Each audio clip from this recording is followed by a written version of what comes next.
relation between angular momentum L, relation between angular momentum L and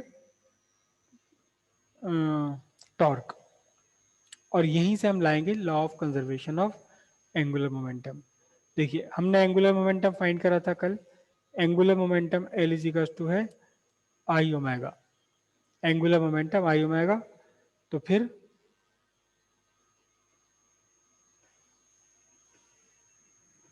differentiating with respect to time, तो d by D T किसका differentiation किया आपने, L का, differentiation of L with respect to time is equals to, इधर भी पूरे का differentiation कर दीजिए आप विद रेस्पेक्ट टू टाइम।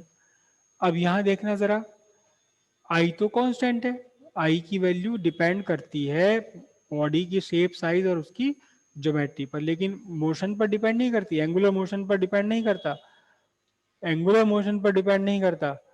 तो फिर क्या हुआ, फिर हुआ आपका is equals to I D omega by D T. अब D omega by D T क्या है, D omega by D T क्या है, D omega by D T है rate of change of angular moment, angular speed, rate of change of angular speed. तो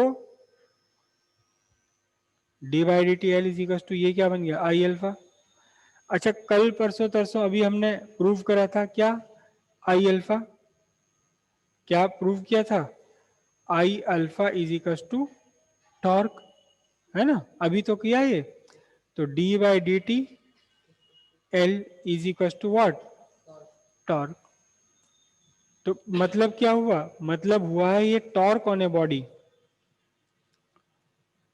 torque on a body is equal to what, rate of change of angular momentum.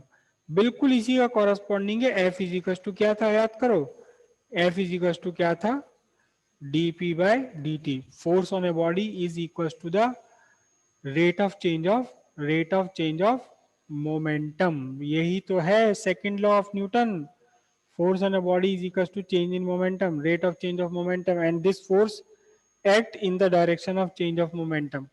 तो यहां से भी हम कह सकते हैं क्या, torque is equal to what, rate of change of angular momentum.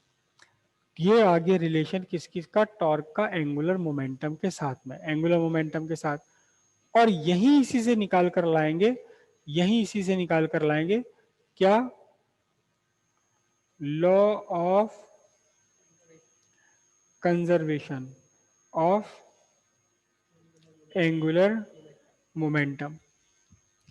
ठीक है, तो अभी हमने क्या कहा, torque is equal to,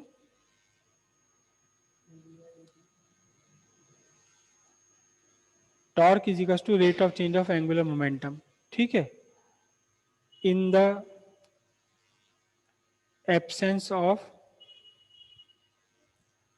external torque, अगर पूरी बॉडी पर एक्सटर्नल बाहर से कोई टॉर्क नहीं लग रहा, कोई टॉर्क बाहर से नहीं लग रहा, मतलब टो वेक्टर इक्वल्स जीरो, तो फिर क्या होगा बोलो,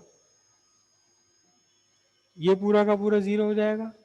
और आप बता सकते हो कि किस क्वांटिटी का डिफरेंशिएशन जीरो होता है, किस क्वांटिटी का डिफरेंशिएशन जीरो होता है, कांस्टेंट कोई सर, किसका, कांस्टेंट का सर, कांस्टेंट का, constant sir, constant constant physical quantity का डिफरेंशिएशन जीरो है। तो यहां निकल कर आएगा भाई एल का डिफरेंशिएशन टाइम के रिस्पेक्ट में जीरो आ रहा है, तो इसका मतलब क्या हो गया, L equals constant, L equals constant. अच्छा याद कीजिए एल अभी हमने निकाला था, एल इज इक्वल टू था स्केलर फॉर्म में I into omega, mass into moment of inertia into angular speed. तो क्या बन गया आपका, आई ओमेगा इक्वल्स क्या, कांस्टेंट। ये कहलाता है आपका linear law of conservation of angular momentum, law of conservation of angular momentum. बिल्कुल वैसा ही है जैसा कि हमने क्या कहा था, हमने लीनियर मोमेंटम को कंजर्व कहा था। देखो इसको अगर डिफरेंशिएट कर दो आप दोनों तरफ, सॉरी यहाँ अगर फोर्स की वैल्यू 0 तो dp by D T is equal to 0, dp is equal to constant 0 और p कॉन्स्टेंट हो जाएगा। तो बिल्कुल वही इसका वही फॉर्मूला है यहाँ पर, आई ओमेगा इक्वल्स कॉन्स्टेंट। ये कहलाता है law of conservation of angular momentum. यहाँ तक की बात समझ आई हो तो थोड़ा सा फिर इससे आगे बढ़ें। जब तक किसी बॉडी पर कोई बाहर से कोई टॉर्क नहीं लगेगा तब तक उसका एंगुलर मोमेंटम कांस्टेंट रहेगा। एंगुलर मोमेंटम कांस्टेंट रहने का मतलब है कि अगर कोई बॉडी घूम रही है तो वो घूमती ही रहेगी एक कांस्टेंट स्पीड पर, जब तक कि बाहर बाहर से कोई टॉर्क ना लगे। मतलब कंजर्वेशन ऑफ एंगुलर मोमेंटम क्या हुआ, कंजर्वेशन ऑफ एंगुलर मोमेंटम ये हुआ क्या कि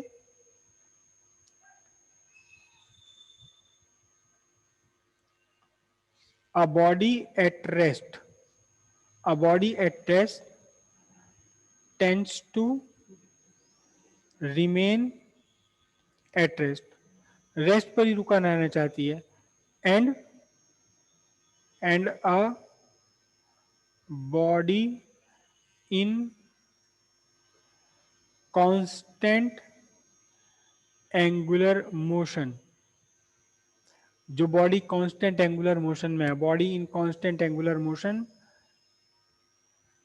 टेंड्स टू रिमेन इन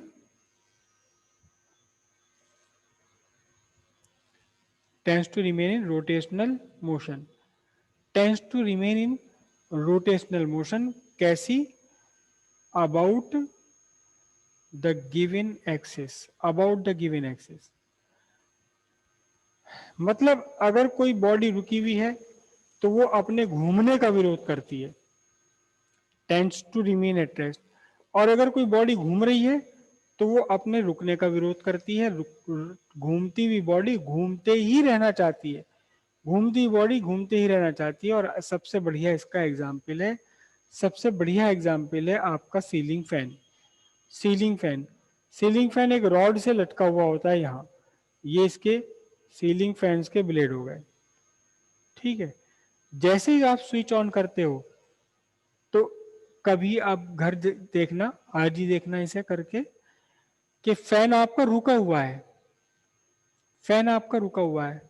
एक मिनट, मैं इसे अगली हेडिंग पे लूंगा।